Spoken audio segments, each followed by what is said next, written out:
on lâche pas la paire, parce qu'on est trop tenace, il n'y a rien à faire, on lâche rien.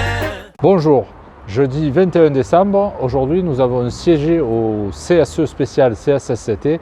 On aura le temps d'y revenir plus longuement, mais aujourd'hui le sujet principal ça va être les salaires et la mobilisation. Alors nous avons été reçus mardi par le représentant du préfet et à Paris nous avons eu une mobilisation devant l'UNCANS et donc clairement au vu du mépris de nos directions, nous vous appelons donc dès mardi 26 décembre et pendant toutes les fêtes, tous les jours, à prendre 55 minutes de grève et à faire des assemblées générales pour construire la mobilisation pour 2024. À Paris, la CGT a rassemblé un grand nombre de militants pour la réunion paritaire nationale spéciale salaire. Notre syndicat avait envoyé 3 représentants à l'UNCANS et il y a eu aussi la présence remarquée de Sophie Binet, notre secrétaire générale de la CGT.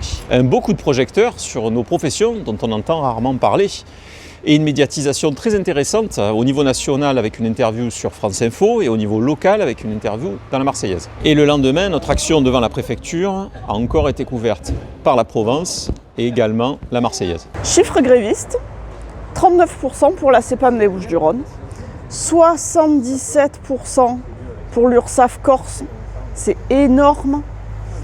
60% pour la CAF de Nice, ils explosent les compteurs. Et chez nous, si on regarde sur certains services, ça a un peu cartonné aussi.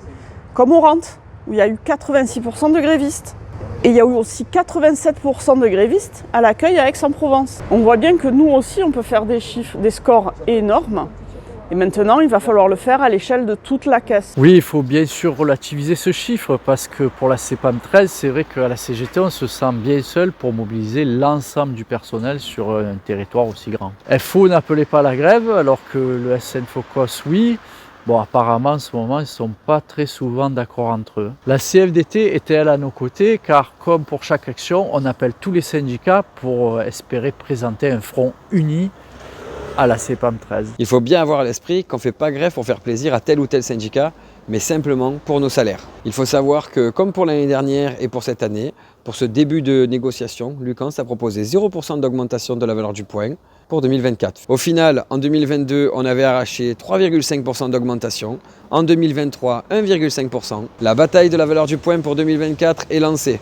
Et on obtiendra une augmentation en fonction du rapport de force qu'on aura su créer. Alors on avait exigé ce rendez-vous en préfecture pour évoquer la braderie du patrimoine immobilier des assurés sociaux et la vente programmée de nombreux immeubles qui nous appartiennent. À ce sujet d'ailleurs, on vous renvoie à la bonne cause de décembre où vous trouverez tous les détails. Et puisqu'on y est, vous remarquerez derrière moi que nous avons le seul centre de sécu, le centre des Chartreux, qui porte un nom, c'est celui de Pierre Gabrielli. Pierre Gabrielli, c'est le dernier président du conseil à la CPCM des Bouches-du-Rhône qui était à la CGT. Et donc il est décédé dans un accident de la route en allant à l'inauguration du centre de sécurité sociale de Tarascon.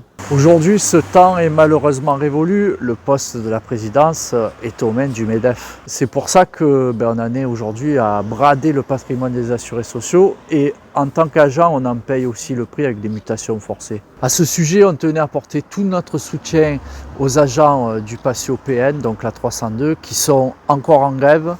Et une pensée spéciale aussi pour les agents de Turcaméry dont la vente a été validée par le conseil et qui ne savent toujours pas ce qu'ils vont devenir. C'est la colère dans de nombreux sites du département. Et le préavis de grève illimité qu'on a déposé va permettre aux agents du patio de faire entendre leurs revendications et à tout le personnel de continuer à s'organiser. La CGT vous appelle à faire 55 minutes de grève tous les jours pendant les fêtes, mais plutôt qu'engager ce mouvement chacun de votre côté, on vous invite à vous constituer en assemblée générale. À tous les travailleurs et toutes les travailleuses de la CEPAM 13, on vous souhaite un bon boudin, de bonnes fêtes et surtout n'oubliez pas, on lâche rien. Nous on lâche pas la paire, parce qu'on est trop tenace.